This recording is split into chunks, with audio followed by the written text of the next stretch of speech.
Praise the lord. నేటి వాగ్దానము. అయితే ఇది మొదలుకొని నేను మిమ్మును ఆశీర్వదించెదను. హగ్గై గ్రంథం 2వ అధ్యాయము 19వ వచనము. మన జీవితాల్లో జరిగిపోయిన రోజుల్లో ఎలాంటి మేలు లేకపోయినా దేవుడు ఇప్పుడు ఆశీర్వదిస్తానంటున్నాడు. మునుపటి వాటిని జ్ఞాపకం చేసుకొనకుడి, పూర్వకాలపు సంగతులను తలంచుకొనకుడి. ఇదిగో నేను ఒక నూతన క్రియ చేయుచున్నాను, ఇప్పుడే అది మొలచును, మీరు దానిని ఆలోచింపరా.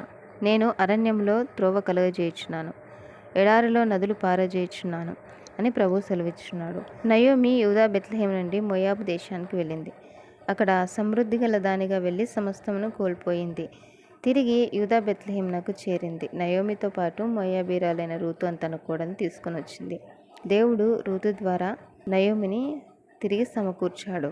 సొంత నిర్ణయాలతో నష్టం తెచ్చుకొని ఆశీర్వాదం పోగొట్టుకున్న నయోమిని దేవుడు రూతు ద్వారా ఆశీర్వదించాడు.